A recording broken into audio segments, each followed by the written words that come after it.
কিছুক্ষণ আগে একটা টক শো দেখতেছিলাম, ওইখানে একজন বলতেছে যে জামাতে ইসলাম সমস্ত বিশ্ববিদ্যালয় দখল করে ফেলছে, সরকারের যত উচ্চ পদ আছে সব পদগুলা জামাতে ইসলাম দখল করে ফেলছে।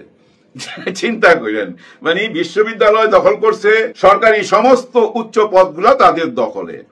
তো ওইখানে আরেকজন বসা ছিল, টক শোতে থাকে 2-3 জন।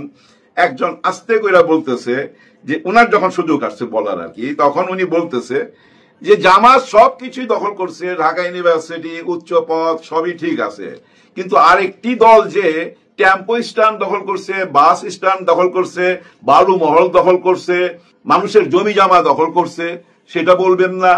এটা শোনার পর পরই বুঝছেন ওই লোক যা খেপলো না ভাই, কারণ এই সত্যটা উনি নিতে পারতেছিল না, সত্য কথা বলতে পারতেছে। ওই যে বলার অভ্যাস যে জামাতে ইসলাম সমস্ত বিশ্ববিদ্যালয় দখল করে ফেলছে, অর্থাৎ ছাত্র শিবির দখল করে ফেলছে এবং সরকারি সমস্ত বড় বড় পদগুলা দখল করে ফেলছে।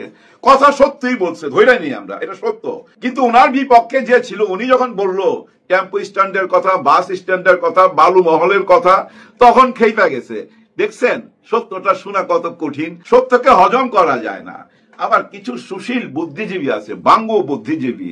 এই যে কিছুক্ষণ আগে দেখলাম ডাক্তার বাবরিয়াওয়ালা, উনি বাবরি রাখেন, উনি বলতেছে মেয়েরা 5 ঘন্টা কাজ করবে আর ছেলেরা 8 ঘন্টা কাজ করবে, সমান সমান বেতন নিবে, এটা তো বিরাট বৈষম্য।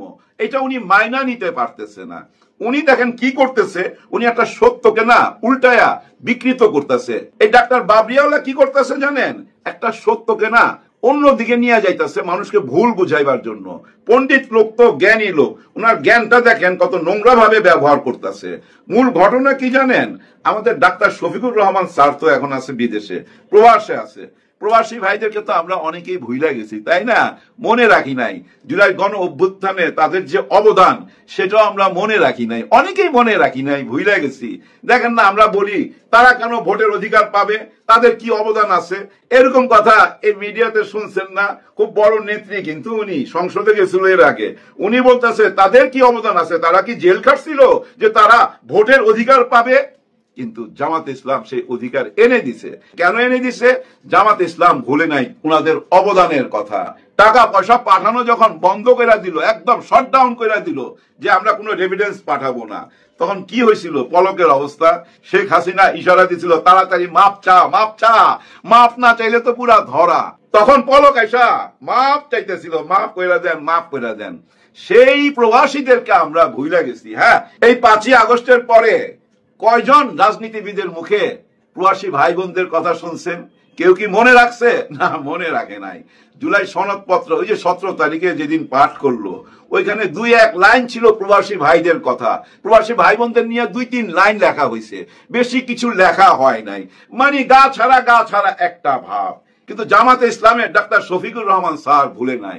ওই প্রবাসে স্যারের বক্তব্যের মধ্যে একটা অংশ ছিল এরকম যে আমরা মাদের জন্য বিশেষ একটা ব্যবস্থা করব। কি ব্যবস্থা? যে মারা 5 ঘন্টা কাজ করবে, মানে যারা চাকরিজীবী, শ্রমজীবী, তারা 5 ঘন্টা কাজ করবে। 5 ঘন্টা কেন? কারণ উনি মা, উনার বুকের মধ্যেই তো উনার সন্তানের বিছানা, ওই সময়টা তো দিতে হবে। একজন মার তো অনেক দায়িত্ব, তাই না? তার সন্তানটাকে তো মানুষ করতে হবে। যে মা গর্ভবতী আর যে মা সন্তান জন্ম দিছে, এরকম মাদের জন্য কথাটা বলছে যে এই মারা 5 ঘন্টা ডিউটি করবে আর বাকি টাইমটা ওনার সন্তানকে দিবে। কত সুন্দর কথা না? সবার জন্য এই কথা না, কিন্তু শুধু মাদের জন্য ডাক্তার শফিকুর রহমান স্যার বারবার মা শব্দটা উচ্চারণ করতেছিল। আর এই ডাক্তার বাবরিওয়ালা এখন অনলাইনে এসে বলতেছে এটা একটা বিরাট বৈষম্য, তারা কেন 5 ঘন্টা কাজ করবে, আমরা 8 ঘন্টা কাজ করবো, পুরুষরা তারা 5 ঘন্টা কাজ করে একই বেতন নিবে। দেখছেন কত চামার মার্কা কথাবার্তা। একজন মার কথা বলছে, গর্ধব একটা মার কথা বলছে। আসল ঘটনা কি জানেন? জামাতে ইসলাম যা কিছু বলুক না কেন, এই যে বাঙ্গু সুশীলরা আছে না, এই বাঙ্গু সুশীলরা ওইটা অন্যদিকে ধাবিত করে, ভুল বুঝাইতে চায়। এখন তো আর রাজাকার ট্যাগ দিয়ে খাওয়াইতে পারতেছে না, আলবদর ট্যাগ দিয়ে খাওয়াইতে পারতেছে না। এখন বুঝাইতে চাইতেছে মানুষকে জামাত ইসলাম যদি ক্ষমতায় আসে নারীদেরকে তালা মাইরা ঘরে রাইখা দিবে। হ্যাঁ, নারীদেরকে তালা মাইরা ঘরে রাইখা দিবে। জামাতের আমির সাহেব সোজাসুজি বলছে, ভাই অত তালা কিনার আমাদের কাছে টাকা নাই, অত তালা আমরা কিনতে পারবো না। আবার আরেক পক্ষ এসে বলে সবাইকে হেজাব পরায় দিবে, বোরখা ছাড়া বাইরে গেলে ব্যাত দিয়ে পিটাইবো, এরকম প্রচারও করতেছে। ওইটাও বলছে ভাই এত বোরখা কিনা দেওয়ার ক্ষমতা আমাদের নাই, এত হেজাব কই থেকে আমরা কিনা দিব, কে কি পড়বে কে কিভাবে চলবে এটা তার ব্যাপার। এই যে নারীদেরকে সামনে বারবার আনা হইতেছে কেন জানেন? যেন নারী ভোট না পায় জামাতে ইসলাম। কিন্তু নারীরা কি বুঝে না? সব বুঝে। এই জামাতে ইসলাম নারীদেরকে ঘরে আটকায় রাখতে চাইলে নারীরা কি বলবে? সোজাসুজি আপনারা বলবেন যে আপনারা যে আমাদেরকে ঘরে আটকায় রাখতে চাইতেছেন, আপনারা পিছে পিছে হাঁটেন নাই দুজন নারীর, শেখ হাসিনার পিছনে হাঁটেন নাই, বেগম খালেদা জিয়ার পিছনে হাঁটেন নাই, নারীদের পিছনে হাইটা এখন আমাদেরকে ঘরে বন্দী করে রাখতে চান, এরকম কথা বলবেন। হ্যাঁ ভাই, আমি শিখাই দিলাম, এই কথাটা বলবেন। আসলে এগুলো হচ্ছে অপপ্রচার। কারণ জামাতকে ওই যে স্বাধীনতার পক্ষে বিপক্ষে এইসব ট্যাগ দিয়া তার লাভ হইতাছে না, রাজাকার কইও খাওয়াইতে পারতেছে না। এখন নারীদেরকে সামনে আনছে, নারীদেরকে ভয় ঢুকানো হচ্ছে, কোনো লাভ নাই, কোনো লাভ হবে না। মানুষ বুঝতে শিখছে তো। এই অনলাইন একটা স্কুল তো ভাই, এই যে ইউটিউব বলেন, এই ফেসবুক বলেন, এটা একটা স্কুল, এটা একটা কলেজ, এটা একটা প্রতিষ্ঠান। এখান থেকে অনেক কিছু শিখার আছে, মন্দ জিনিসও শিখার আছে, ভালো জিনিসও শিখার আছে। ভালো মানুষ ভালোটাই নিবে, মন্দ মানুষ মন্দটাই নিবে। ভাই ব্রাদার, ইদানিং একটা ধুম উঠাইছে, একটা নতুন ধুম। সেটা কি? এই সরকারের রূপ চেঞ্জ করতে হবে। ইউনূস স্যার থাকবে কিন্তু তার রূপ চেঞ্জ করতে হবে। রূপটা কি হইতে হবে? ওনারা 3 মাসের জন্য অন্য একটা নাম দিয়ে একটা সরকার গঠন করতে হবে, যাদের অধীনে নির্বাচন হবে। বর্তমান যারা আছে ওনাদের অধীনে নির্বাচন করবে না। এর অর্থটা কি জানেন? সোজা একটা অঙ্ক। 3 মাসের জন্য যে সরকার আসে, ওই সরকার দেশের কোনো কার্যক্রম চালাতে পারে না, তার সমস্ত কার্যক্রম বন্ধ থাকে। তার একমাত্র কাজ নির্বাচন আর নির্বাচন। তার মানে কি জানেন? এই সরকারকে থামাইতে চাচ্ছে। অন্য একটা সরকার যদি আসে 3 মাসের জন্য, তাহলে এই যে বিচার কার্য যা চলতেছে এগুলা স্টপ হয়ে যাবে। এদিকে আবার দেখেন 15 জন আছে এই যে ক্যান্টনমেন্টে, এইটার বিচার কার্য থাইমা যাবে। ওদিকে শেখ হাসিনার আবার বিচারের রায় আছে, ওইটা আবার থাইমা যাবে। কারণ তখন তো শুধু নির্বাচন আর নির্বাচন। কিন্তু সরকার কি এটা মাইনা নিবে? না, মাইনা নিবে না। এই সরকারের অধীনেই নির্বাচন করতে হবে। আর নির্বাচন করবে নির্বাচন কমিশনার।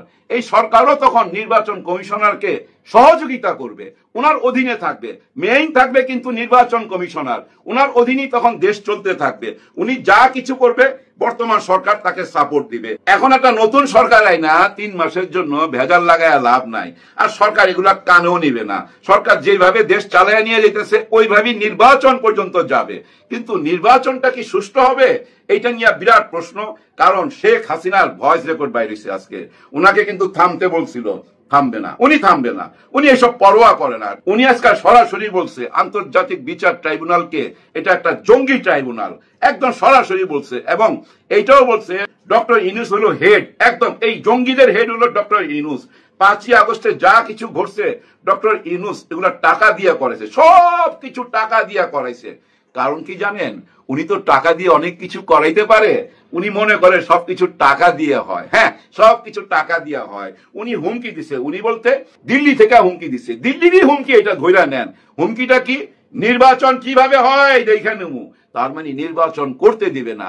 নির্বাচনের আগে অনেক রকম দুর্ঘটনা ঘটাবে, অনেক মানুষ হত্যা করবে। নির্বাচনের আগে দেশে অনেক রকম দুর্ঘটনা ওরা ঘটাবে ভাই, দেখবেন অনেক কিছু ঘটা যাবে। এই যে গতকাল কি দেখলাম, একটা ট্রেন আসতেছিল, ওই ট্রেনটা আমার মনে হয় রংপুর বা কোন একটা সাইড থেকে আসতেছিল।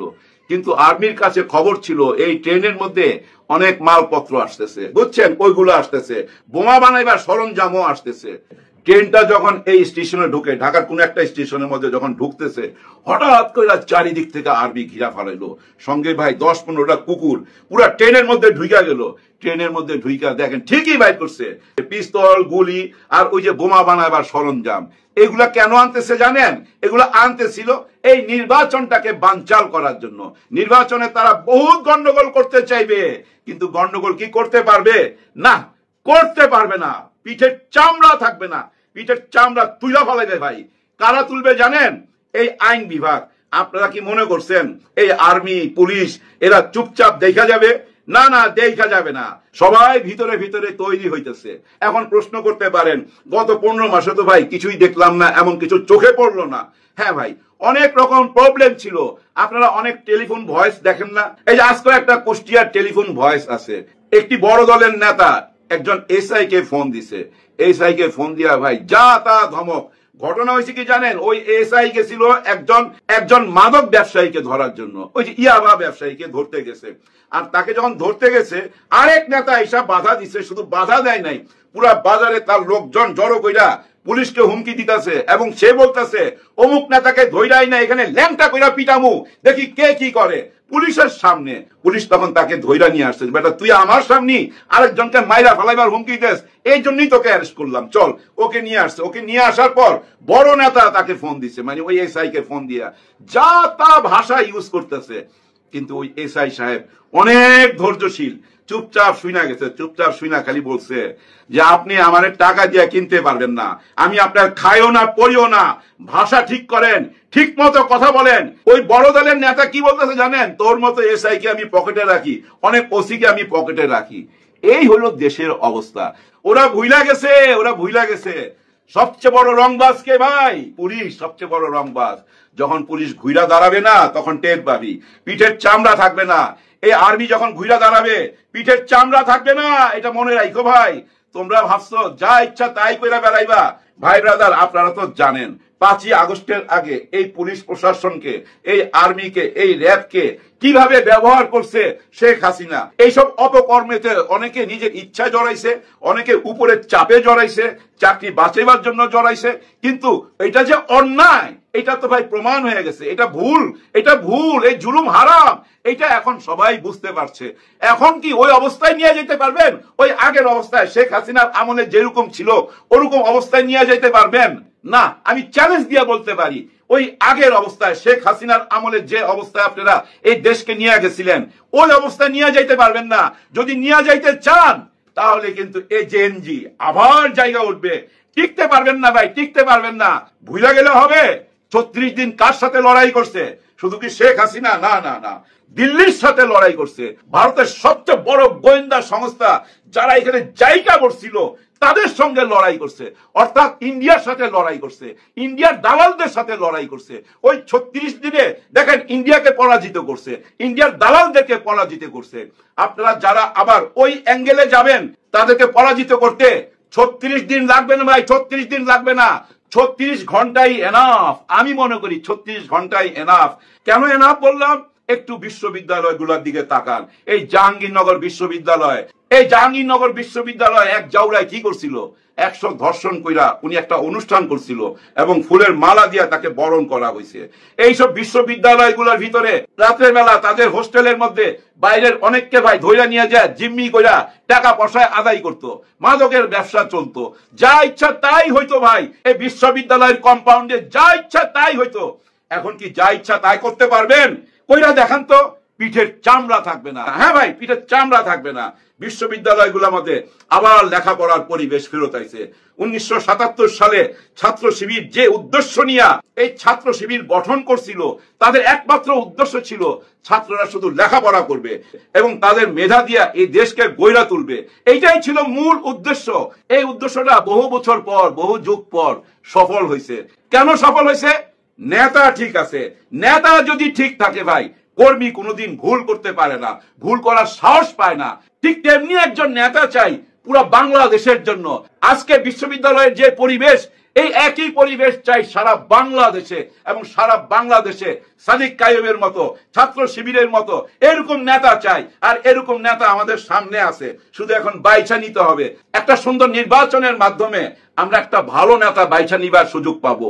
এখন কথা হয়েছে, আমরা যদি সেই নেতা বাইছা না নেই তাহলে কি হবে? আমাদের বিচার হবে, আমাদেরকে জবাবদিহি করতে হবে উপরওয়ালার কাছে। হাসরের ময়দানে সবাই বিচার হবে। আপনারা যারা ভুল জায়গায় ভোট দিবেন, ভুল মানুষকে ভোট দিবেন, লুটেরাকে ভোট দিবেন, তখন কি আপনার বিচার হবে না? আল্লাহ কি আপনাকে জিজ্ঞাসা করবে না হাসরের ময়দানে, ওই বেটা তুই উনাকে কেন ভোট দিছিলি? উনাকে ভোট দেওয়ার কারণেই তো আজকে দেশের এই অবস্থা। এই দেশের অনেক মা বোনের বুক খালি হয়েছে, এই দেশে অরাজকতা হয়েছে, এই দেশের টাকা পয়সা লুট হয়েছে তোর ভুল ভোট দেওয়ার কারণে। তুই ভুল ভোট দিছ, তোর সাজা দুজকে। এই শাস্তি তো দিবে ভাই, এটা মাথায় রাখেন। আর এটা মাথায় রেখা সঠিক একটা নেতাকে আপনারা বাইছা নেন প্লিজ। এখনই সময়, এই সময় হারাইলে আর সময় আসবে না। গত 16 বছর কত বড় দুর্দশা আমাদের গেছে না, শুধু ভুল ভোটের কারণে, ভুল রাজনীতির কারণে, চামচামির কারণে। সব কিছু বাদ দিয়া আসেন আমরা সঠিক পথে আসি, নাইলে উপরওয়ালার কাছে কি জবাব দিবেন?